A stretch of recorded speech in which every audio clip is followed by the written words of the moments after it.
there are limitless directions one could go with this mix spot. And here's one of them. The usual, ma'am. Please.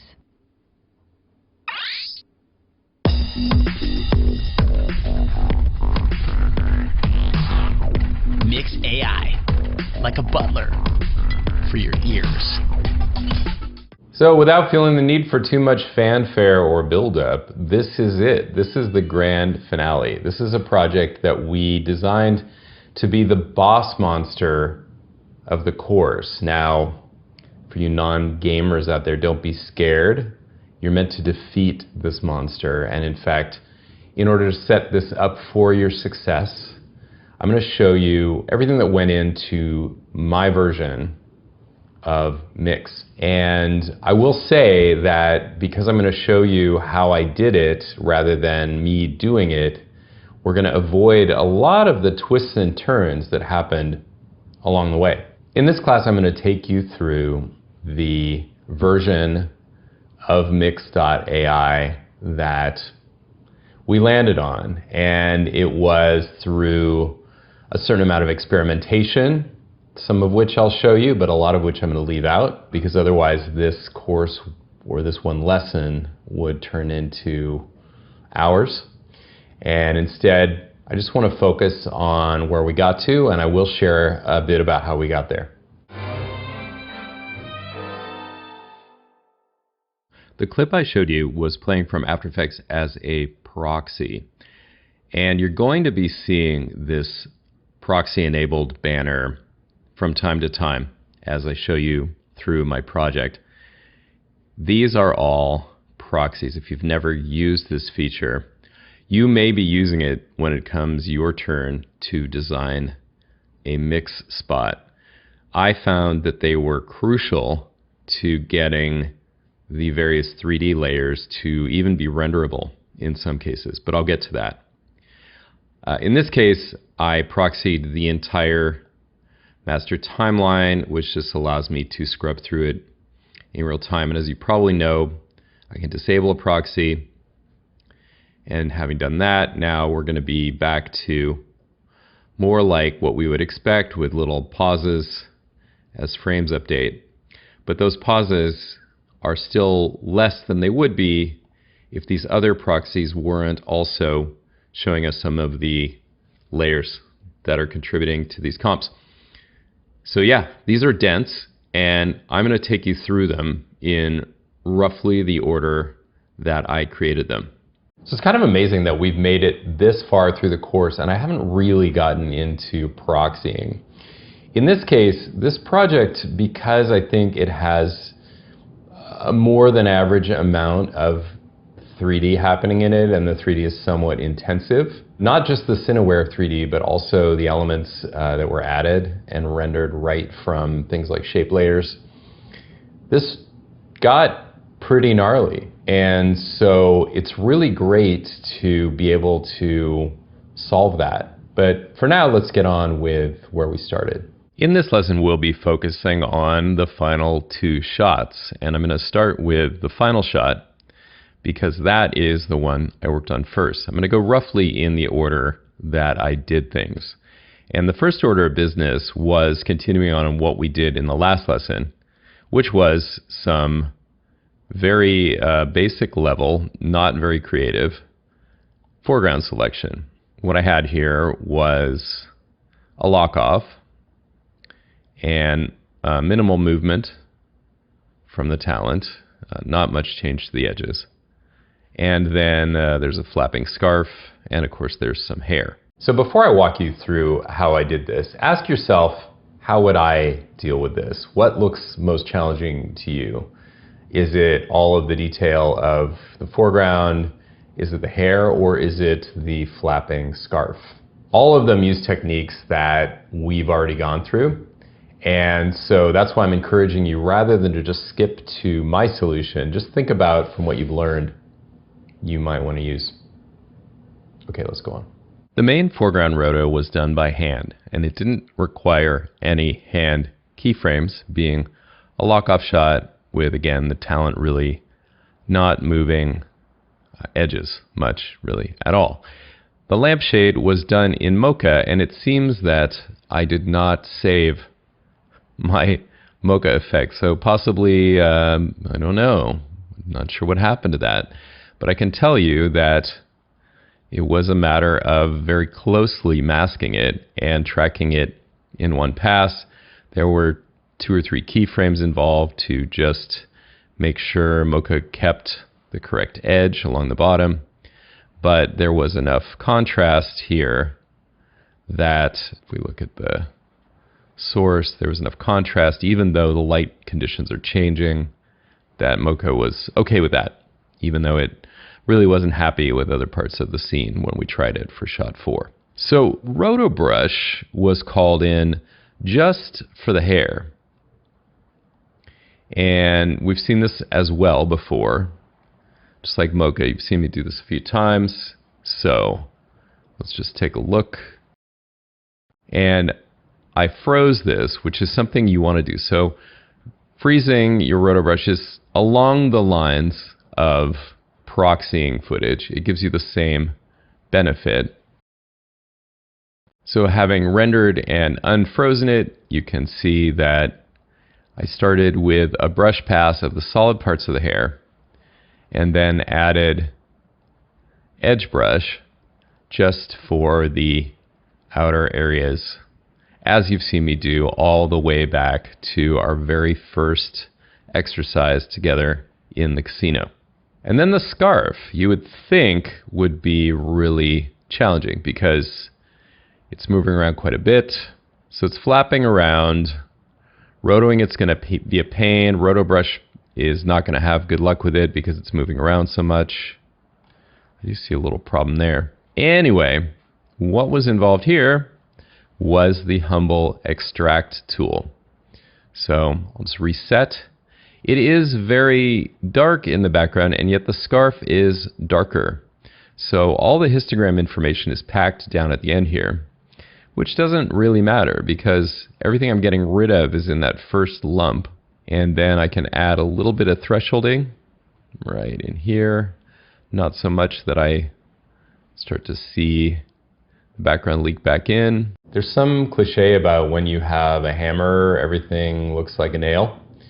And I've seen this in things like Roto before too. So one could brute force Roto the shot. And I hope that I've taught you to be a little bit clever before you jump in there, but also unafraid to just jump in there. Here was a case where something wasn't working and there was a complicated or a simple way to fix it. And that is to select the area that's being extracted and just extend it out. And I'm getting away with it in this case because if we just look at that extract, you can see some what appears to be noise in it, but that's actually her hair.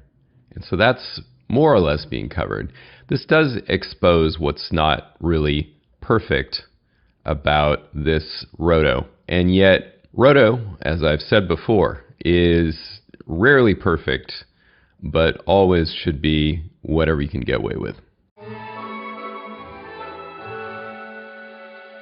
When we were planning out this course, we were sure that this lesson was going to have to involve Trapcode Particular. At least I thought it would, because I'm thinking there's all of these particles, if you will, that need to be randomly traveling around the room influenced by sound. And I want to be working on the feeling of it and not get caught up in having to worry about actually animating each of those elements separately. Well, we ran into some things with Particular and actually spent quite a bit of time trying to get it to work out. And there were just a couple fundamental limitations that we got into. Here's a look at what I mean. On the one hand, it is definitely behaving as a particle system and adding lots of nice randomness and some directionality. And I'm not going to go into too much detail about that because while we had plans early on to make Particular a big part of this lesson, we abandoned them based on this test, and specifically because Particular does not make it easy to prevent collisions between layers or objects. And so you have a lot of overlapping objects here, and the process of taking care of that is not a precise one. So it would be by itself a lot of work to make this otherwise automated tool do the job. So even though we did abandon Particular, it's such a great tool that I thought it would be worth showing what we did do and how that kind of worked, because if you haven't used it especially, it gets right into the fundamentals of what this tool can do. Here are all of the adjustments that I made exposed with UU key. I'm working in a square comp because, remember, I want this to be both for the wall and the floor, so I want it to be a bit taller than the scene. And I know this looks pretty dense. This is actually a very simple Particular system, with maybe the one exception that I'm using custom particles. So it's very standard to adjust the emitter itself, and in this case I'm using this spotlight as an emitter. That's a pretty standard thing to do. The emitter section is going to determine where the particles come from. The particle master controls will then define the particles themselves in terms of their lifespan, how long they stay on screen, their size, and in this case we also turn them into sprites and defined this layer below, which is an image sequence, as the source of that. So over here I have this image sequence. So it is one image per frame, and what Particular is doing is just taking a given frame and making that into a sprite. You're looking at the alpha channel right now. So this required going into the Illustrator file and exporting each of these as a PNG. The other really standard thing to adjust is physics. That determines how the particles behave in the scene, and there are many different ways to move them around. In this case, I went with some wind, which is just blowing them in a certain direction and adding a certain amount of turbulence and randomness. Particle simulations, particle sims, are among the gnarliest things you get into out there in computer graphics. And let's face it, they're a major reason that legitimately drives certain artists toward Houdini, where you can very systematically design how particles behave in ways where you're not limited by how the tool was designed. Now, it's not fair, as I said, to Particular, an After Effects plugin, to fault it for not readily offering the flexibility of Houdini.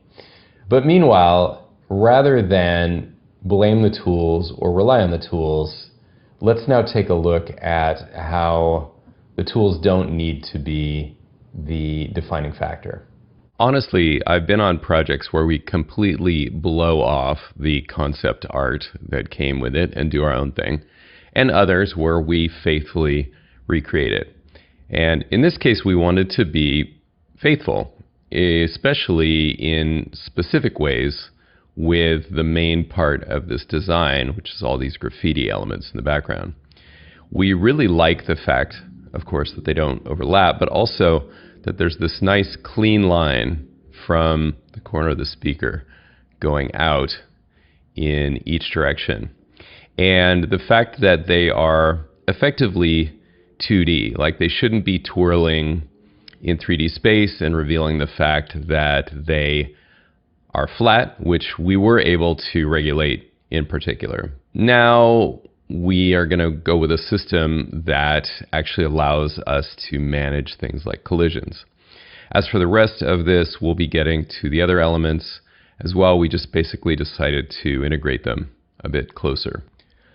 This looks an awful lot like a particle system. Things move randomly in a specific direction with some turbulence, but this is all actually done with a combination of careful by hand work and then really mostly expressions. The hard work on this was taking Nydia's design in Photoshop and dividing it into individual Photoshop layers, of which there are 60.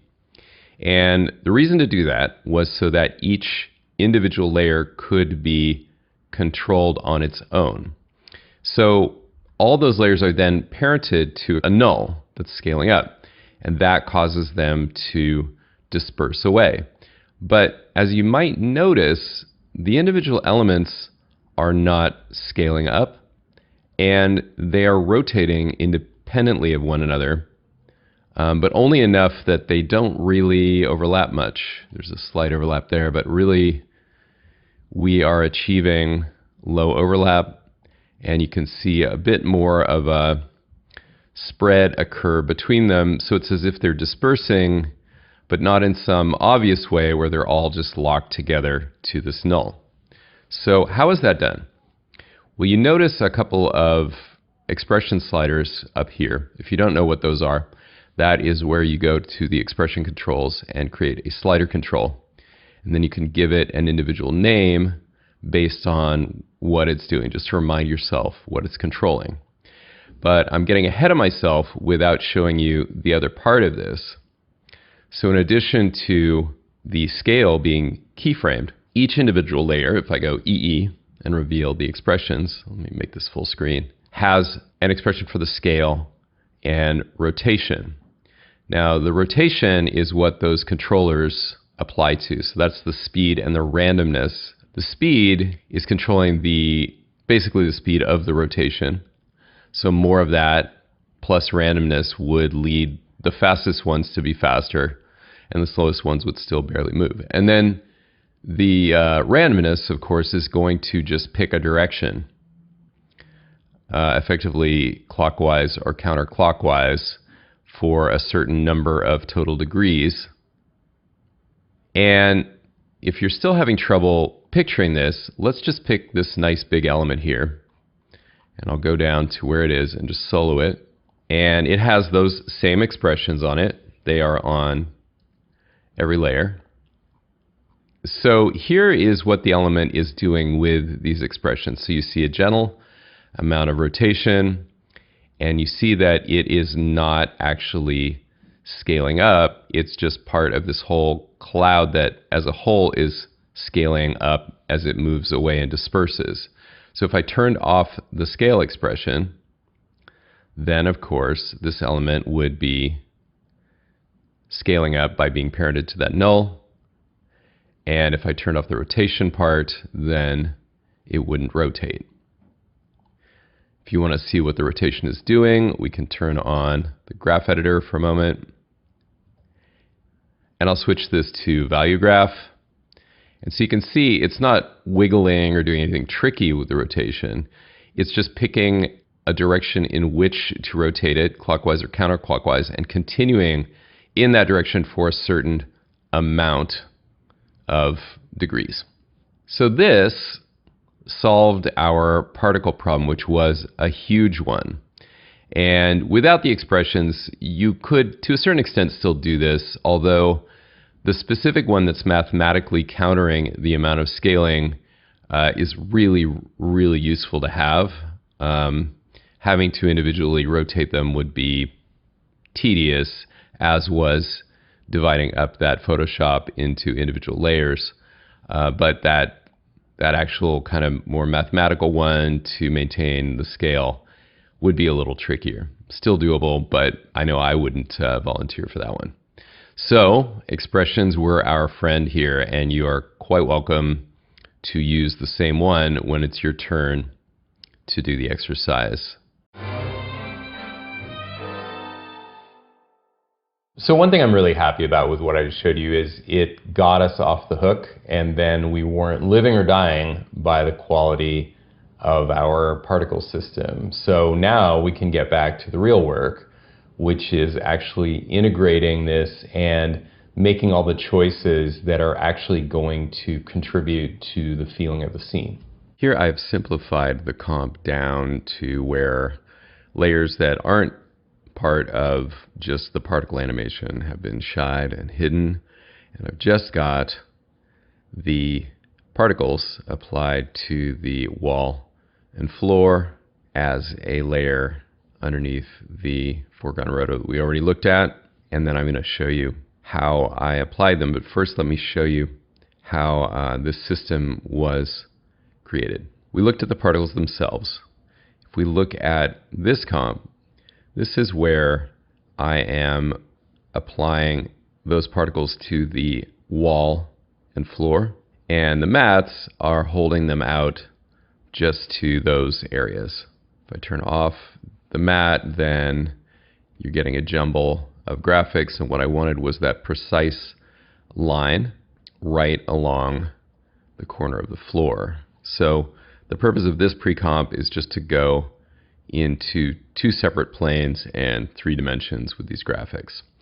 Now you'll notice that they are repeating, and that didn't seem to really be a problem. One could go to more work to create 2 sets of particles so that this one would be different.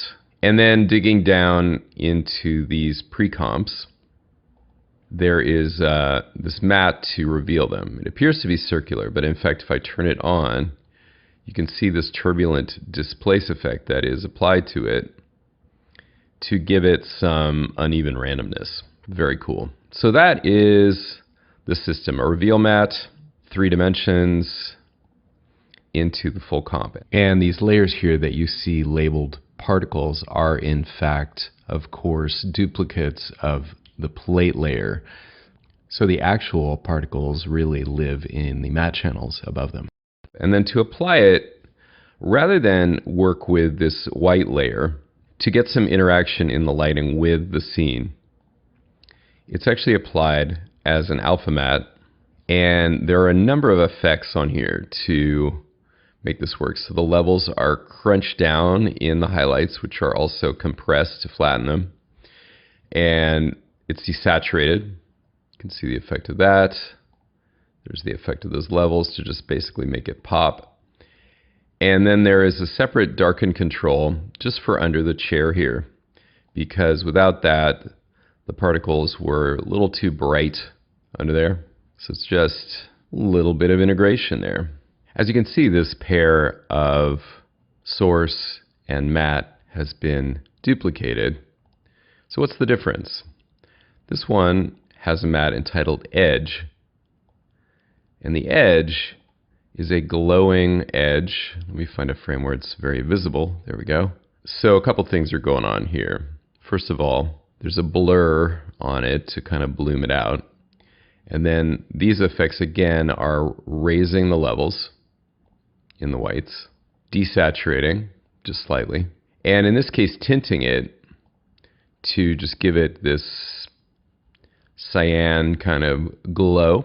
And so what this is doing is just creeping along right out at the edge and just giving it a little extra something out there. So it's effectively the same system with one key difference. The way that this edge is being created, very simple.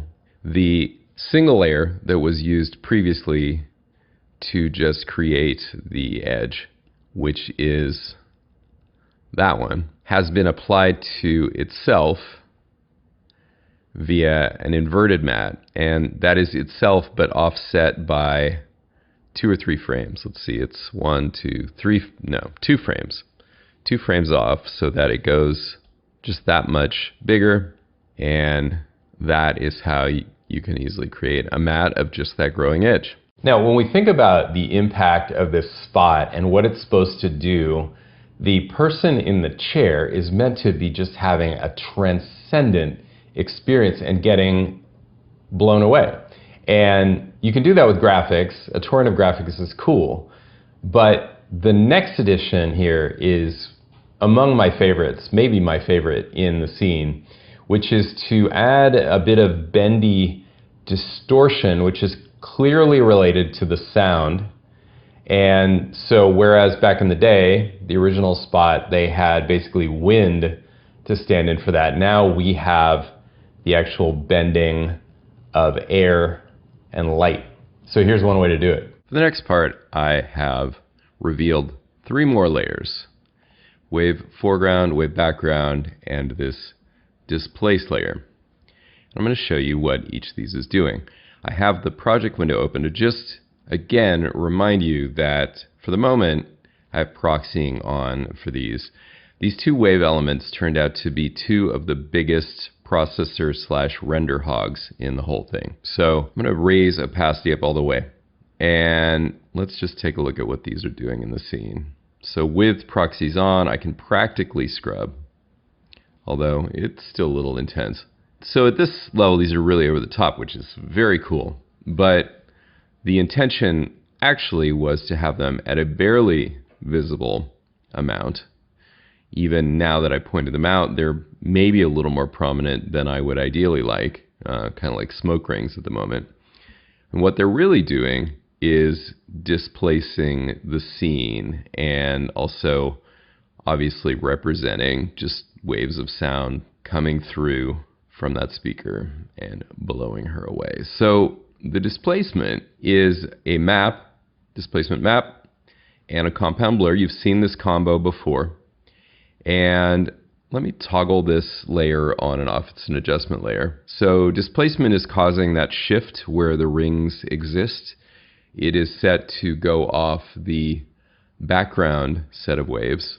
Actually, I didn't show you that. There's a foreground set of waves and a background set. Foreground, background. Let's just take a look at how that was done. You see proxies enabled here, so we'll get back to that. But I'll dig down one layer deeper. And these are the displacement rings. So here I've highlighted one of them just to kind of show you the basic way this was done. There's two key techniques here. One, I mean, obviously we're starting with some shape layers, and they are then translated in 3D and repeated out. And this wasn't done with anything tricky like an expression. They are just basically staggered so that they each scale up in succession. But the key to having them be separated front and back is this trim paths effect. So with this property, it's not really an effect, it's a property built into shape layers, I can say how much of that ellipse is being drawn. So at 50%, I get half of it. And then on the other side, I can get the other 50% by instead trimming the end. That's how that was done. And then the other thing here is notice these have full depth, so they are extruded. And that was key to what I wanted. I didn't want them to not appear when you're more side on toward them.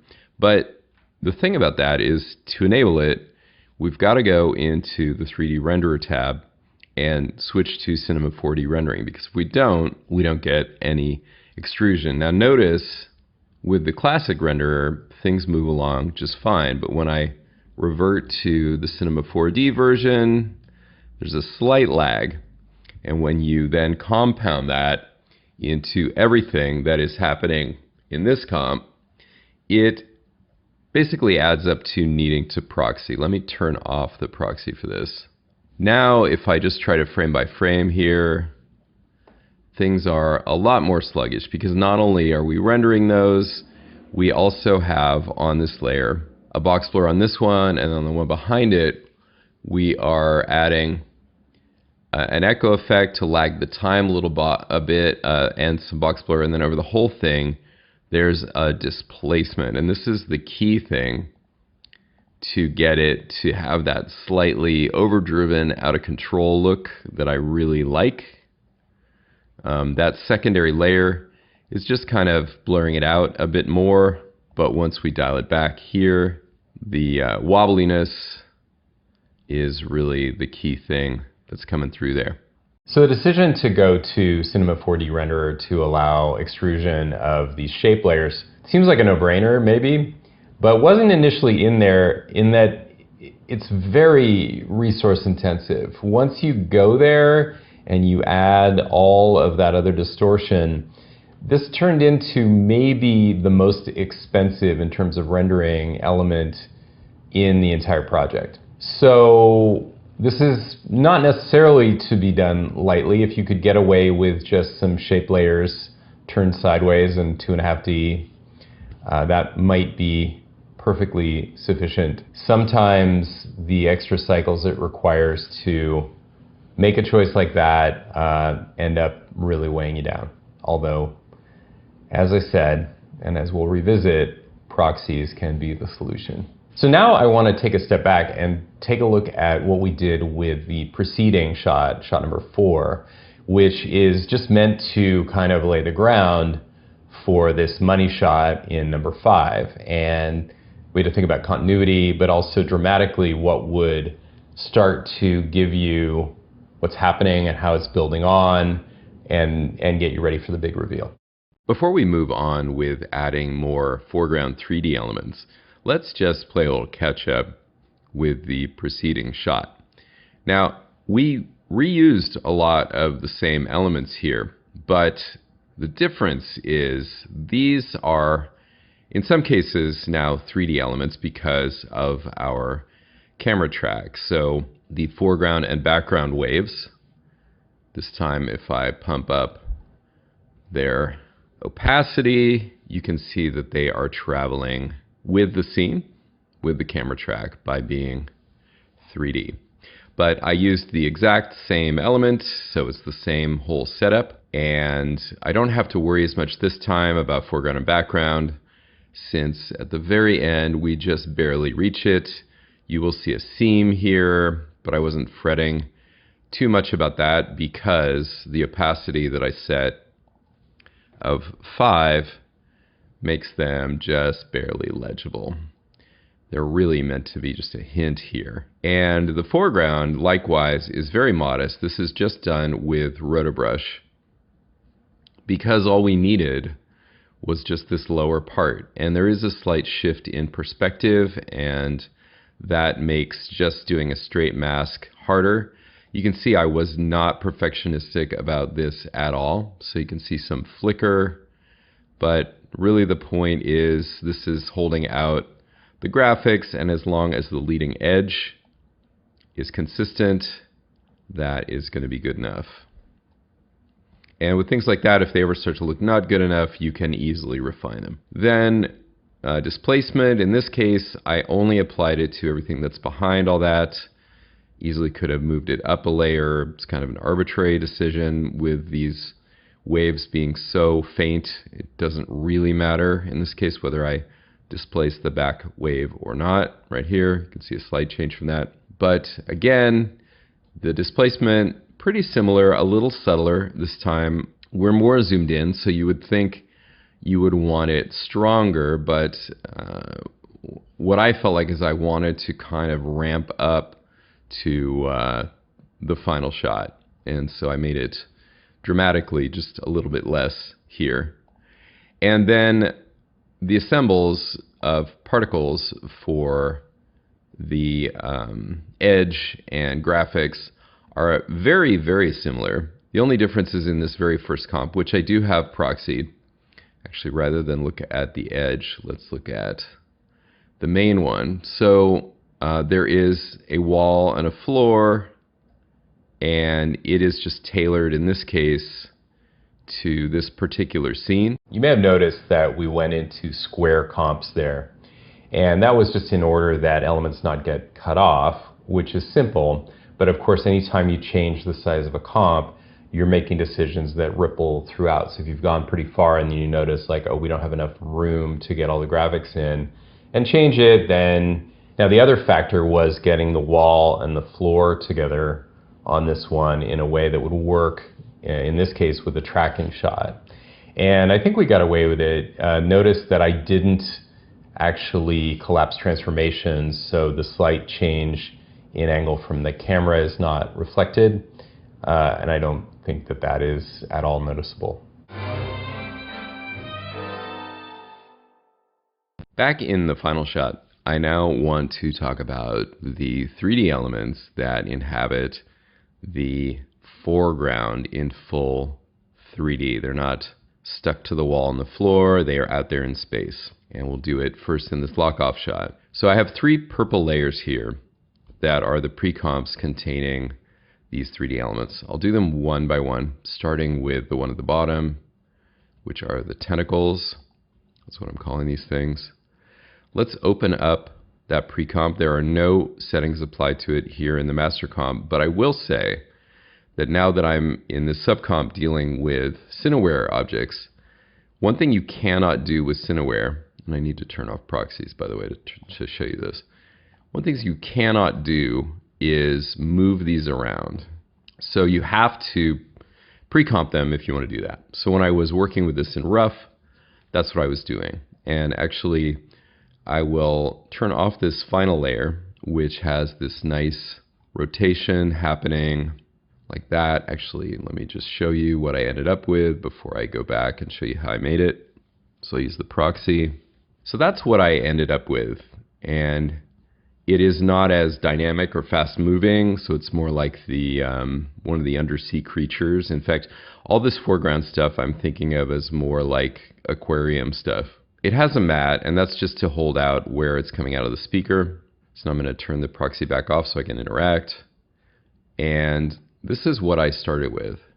And this element is too short in duration, and it doesn't do anything. It's completely static. So before I go on, I want to caveat that everything I'm going to show you is stuff that I think you can do without knowing Cinema 4D at all. I'm going to show you basically how to hack your way simply through Cinema 4D with what you already know from After Effects.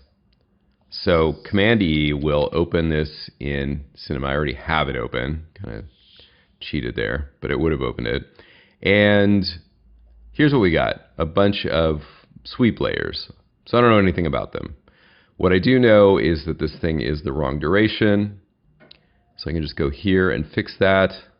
Instead of 90, I can set this to something like 150 and just stretch that out.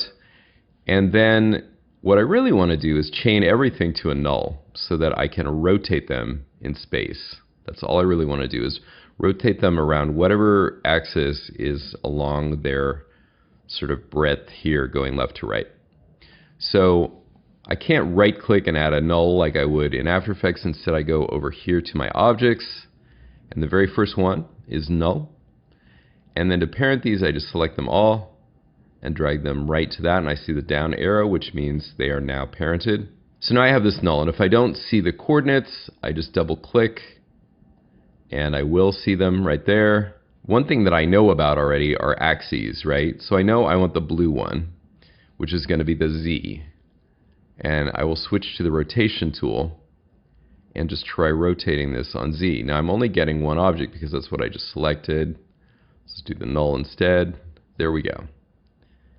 So that preliminarily is what I want. It doesn't exactly look right. So let's just say that I'm now going to go on that Z-axis rotation from -10, and then I'll keyframe that, and then I'll go to the end, and at the end I'll make that 10, and I will keyframe that. That's one difference in Cinema, is that I have to keyframe both of them, but now I have the basic motion that I wanted, and I can save this and preview it in After Effects. So now let's go back to After Effects and let's look at my next version. So it has everything rotated, but it's what you saw. Things look a little weird. They're kind of pointed the wrong direction. So here's what I did with that to get to this final point, which is, for whatever reason, slower to render. But again, if I turn the proxy back on, it now doesn't have things that seem to be pointing the wrong direction as they rotate. So I'll just show you in the same Cinema 4D file, because it matches what you see in this one, that all I now do is just choose individual objects, and I'm just going to rotate them and then check over time if that's what I wanted. So yeah, in that case, that was a good edit. So this one also, and I'm not keyframing these, I'm just getting them into place so that they suggest something that's more rotating around a single axis. And you see how simple this is. So this one just looks like it needs to come up that way and maybe that way. Still not happy with that, but I just basically fix what looks wrong to me. That's better.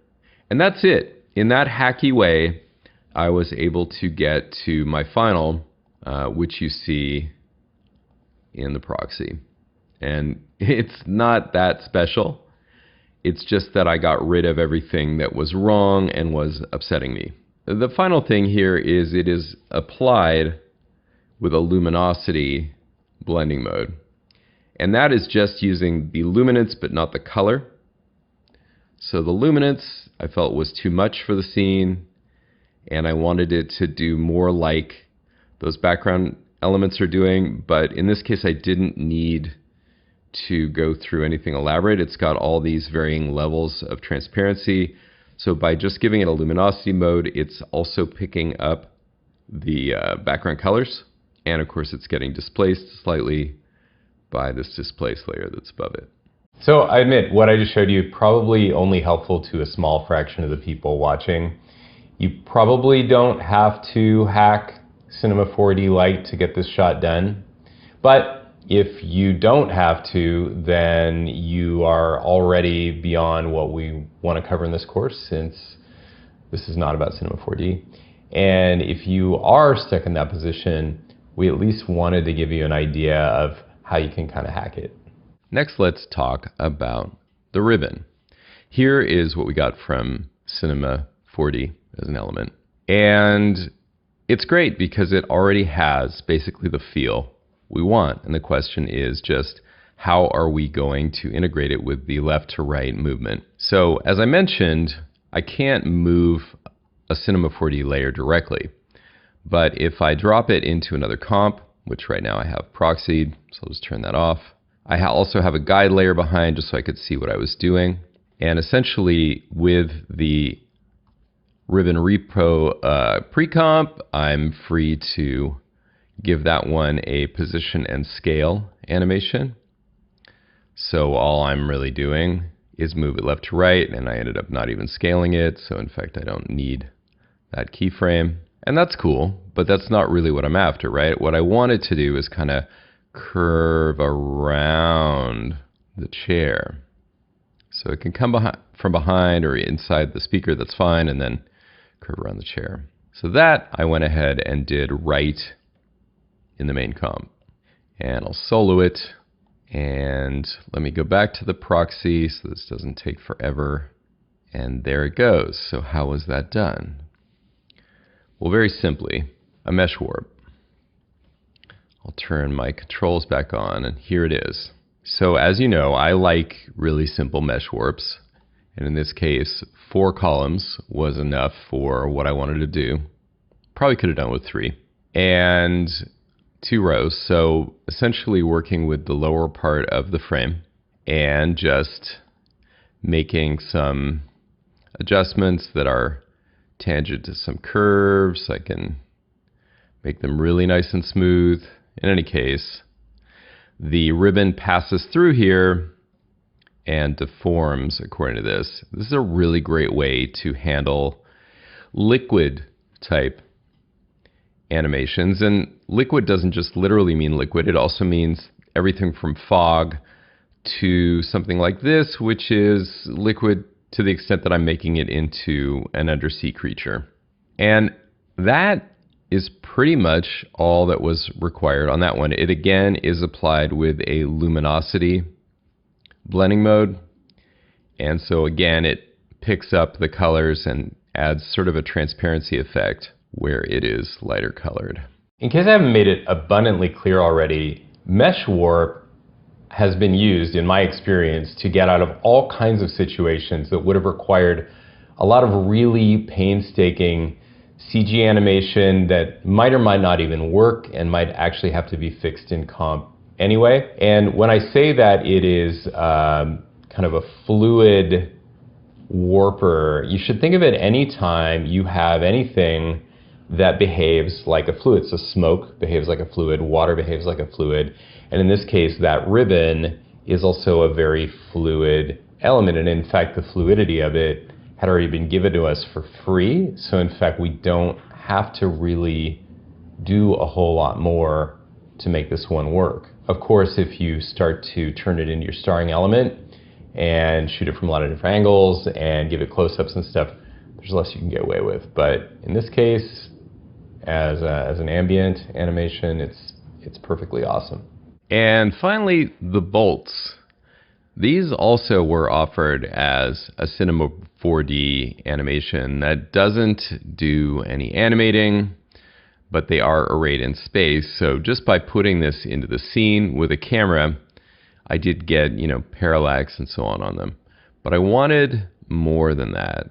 And rather than worry about trying to do this in cinema, well, we came up with kind of a clever solution. So I'll turn that off. And what you see in the scene are a series of shape layers that match exactly what is happening in the cinema file, but then I'm free to individually animate these, and I just did that with start and end frames. So once again, we have to use the Cinema 4D renderer for this because we are adding an extrusion to these layers so that they have some thickness as they turn in space. You can see that. Let me turn off my lights for a moment so you just see it in its raw form. So really, the shape layers were created just by tracing over the Cinema 4D and then extruding. And then, as I said, each one just has position and rotation keyframes at the start and end, and the rotation axis just depends on which way I want it to kind of gently twirl around as it goes through the scene. Simple as that. Now, this look without any lights on it ain't so hot. And so the thing to do here was, first of all, to add a point light so that the lamp is represented. So you can barely see it, but it's right there next to the lamp. And it is moved out a bit in space. Let me grab this light for a second. So if I move it forward in Z space, they'll be better lit. And if I move it back where I think the lamp actually would be, they would be backlit. So I'm kind of splitting the difference. And they still look a bit dark, but they do look like they're getting light from that source. So then the next thing is to get them integrated and a little bit better lit with an ambient light. And so an ambient light doesn't matter what position it's in because it is directionless and applies everywhere. And it's a total cheat.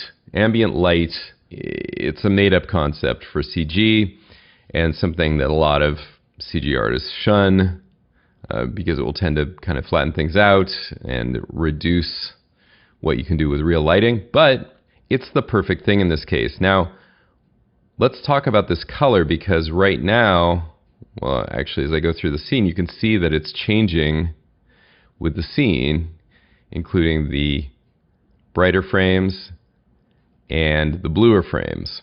So the Uber key is going to show us that I have the color keyframed. And the way I did this was just to go through the scene and pick up all the change frames and just add an eyedropper sample of the new color, usually taking it from this bright spot over here. Sometimes on certain frames it was bright over here, but wherever it was kind of most characteristic, maybe up here, I took that. Then the only other thing to do was adjust the intensity, and actually that didn't come up with my Uber key because I put it back to the default of 100. Initially, I wanted it subtler. And that's one great thing about an ambient light is you can decide how much ambience is in there. If you overdo it, they look pretty overcooked. And then the last thing I want to talk about is those little pulses you see. So the music has a beat, and these are pulsing to the beat. And that is happening with the scalar layer. Now, the Uber key shows me that I have keyframes here, but they're just attached to an expression slider. And they just go from 100 to 110% at specific intervals. And the intervals aren't completely regular. So what I actually did was listen to the music track and tap out the beat. And you can do that with the asterisk key on your numeric keypad. So if you just do a RAM preview with the audio, and you can take the audio layer itself and just go tap, tap, tap on each beat, and you get where the beats are, and then you put those 110% keyframes in the same place, and then your graphics are moving to the beat. It's a way that's pretty straightforward to do this. It's not automated, but if we look at the waveform, which I can do back here, it's really not easy to look at the waveform and see where the beat is visually. And even the tools that are either built into After Effects, which include Convert Audio to Keyframes, or Trapcode Sound Keys, not necessarily going to just cleanly get the beat for you. And rather than try to make the tool do it for me, I just went with this. They were all about 15 or 16 frames apart. Then how was that applied? Well, with expressions. So EE reveals an expression for a layer. So each of these layers has this expression, which is simply pick whipped back to that control on the scaler, so that as we reach the one frame where they go up, they all go up in scale together, but maintain their place. So it's better than scaling them all from a central null. So it's a similar situation to what you saw with the background graphics, but in this case, this seemed to do the trick. I'll turn on proxies again, go back to the main comp, and just add that a little bit of blur was needed to integrate these. I'm at half res right now, but if I go up to full and zoom in, these are getting that lovely distortion, but before that kicks in, they were looking really crisp. So this just helps. 2 pixels blends them with roughly the amount of softness in the rest of the scene. This is another one of my favorite things from the scene. Getting away with doing this with shape layers, extruded, a little bit of a bevel, and some lighting that's done right in After Effects just offers so much flexibility and lets me just animate right here. So it could be a case where it'd be easy to overlook that you could totally get away with this one. And we did. If you're ever wondering about what are the limitations of invoking the Cinema 4D renderer beyond that it's going to actually probably add render cycles, you can see them right there in the Advanced tab of the composition settings. When you select it, there's a list of everything that will no longer operate as you might expect. As they say at Burning Man, read the back of your ticket. Now, final additions to my version of this shot include the logo and a blur underneath it that fade in at the end. There they are. One other thing that I didn't show you previously was just the album scaling up when it's pressed. Very simple. And then you may have noticed that there's a slightly different look here. Now, this is another thing that I struggled with. So I was tempted to bring in more Red Giant tools such as Colorista and Looks to give this thing a color look. But just like with the Trapcode stuff, I thought better of it because it really begs a lot more training, which isn't going to apply to those of you who don't have those plugins and don't intend to invest in them. So instead, I used Lumetri, and I even used a preset look. So I just wanted to go from this very blank look to something that still had that cool quality, but just was a little bit stronger. And that ended up being using the SL Matrix Mars preset. This being my Kiss of Love, the thing was to just dial it back to taste, and I just went ahead and applied that to every shot. So subtly, that amount of color correction is giving a little more life, but not turning the shots actually into the matrix. Okay, I cannot end this lesson with a tip on using a preset in Lumetri and then just dialing it back to get a color look. But as I've said before, color looking is worthy of a course of its own. And if you take nothing else away from what I just showed you, it is that sometimes making a choice is better than not. And I think this was one of those cases. Now I want to show you in a little bit more detail how proxies were used in this project and what you get into when you start to not only pre-comp, but actually render out your pre-comps. Here I have open all of the proxy pre-comps in this project. And as you can see, they are all 3D. Some of them are Cinema 4D, Cineware 3D. Some of them are this shape layer using Cinema 4D renderer 3D, such as that. And some are just using plain old classic 3D, but still in rather large comps. So these were all ones that were slowing down. And the idea with proxies is very simple.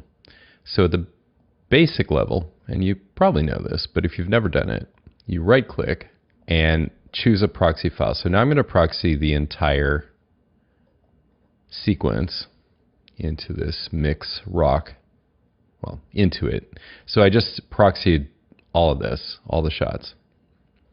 So now I can scrub through it in faster than real time because it's attached to a QuickTime movie. Perfect. So that part is simple.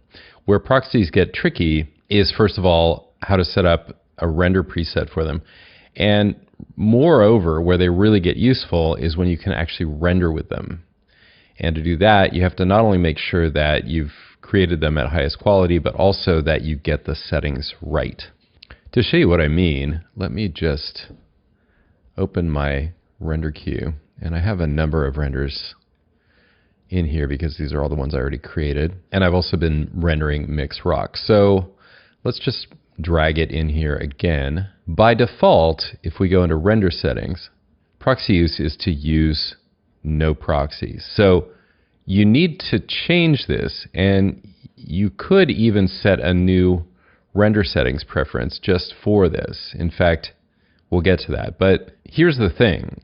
In this case, I do want to use all the proxies except for the one of the comp that I'm on, which is itself proxied. So if I rendered it with its proxy already on, I wouldn't get access to anything but the proxy that's already there. So it would be like a circular thing. So I could say current settings and then turn this one off. And since all the others are switched on, that would actually use them in my final render. That's the first thing to think about. But the other one that's even a bit trickier is just getting the settings right for your pre-comp in the first place. So I'll just take this one as an example. So I add it to my render queue here, and actually I'm not going to do that. I'm going to go back here. Let's choose this one, Wave Foreground. And I'm going to set the proxy to none and then reset it by saying create proxy movie. Now I have changed these settings. So when you say create proxy movie, if you're at the defaults, you're going to see it at draft settings. Just keep these in mind. I'm not going to switch to them. And you will see the output module as being some kind of low grade, I can't remember what format. Not what we want. So that low grade format, for example, has no alpha channels. We want alpha channels. We want best settings. And so what we have to do is go in and change the settings. And my shortcut is just to go make template, and I just delete this one. And what I'm really wanting to do is under proxy default, choose a format, and then do the same thing for render settings. Under make template, I don't need that one. And then I go to movie proxy default, and I just change it to best. Still actually defaults to best, but for whatever reason, movie, it goes to draft. I think the reason for that is that there are two ways to use a proxy. One is to actually downgrade the element because you just want a temp, and then the other one is this, where you actually want this to replace the render and stand in for it. And here's the thing, all that I just did, all that really did for me is now when I twirl down here, this set proxy action is set. So once it renders, it's also going to set it as a proxy. If that got flipped back to none, which it will do as soon as I just choose a different format, it flips back to none, or I make any other adjustment, it will flip to none. I could flip it back, or if I forgot and I rendered it out, I could also go in and just set proxy and choose the file. I use TIFF sequences because TIFF or PNG sequences, PNGs have sometimes been kind of an issue for After Effects. I think they've gotten over that now. TIFFs are great because you can run length encode them, but sequences are great, and this is where visual effects comes in. In a visual effects facility, you use almost exclusively image sequences for the most part, and it's just because they don't break. If you have a bad frame, you don't lose the whole file like you do with QuickTimes.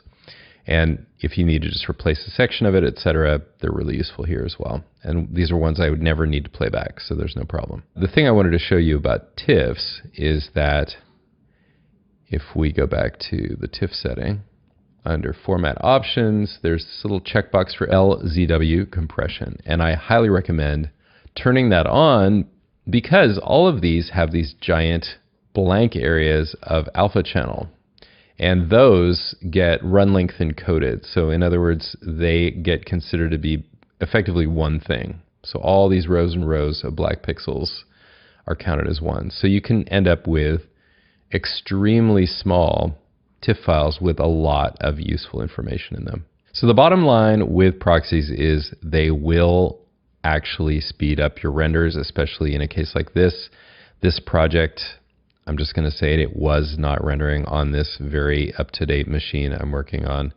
And when you find yourself in that position, this is the way out if you know the machine is just simply getting overloaded. And one other thing to note, this time of recording, Media Encoder does not seem to have a way to incorporate these proxy settings that you can get in the render queue, so you do have to render them here.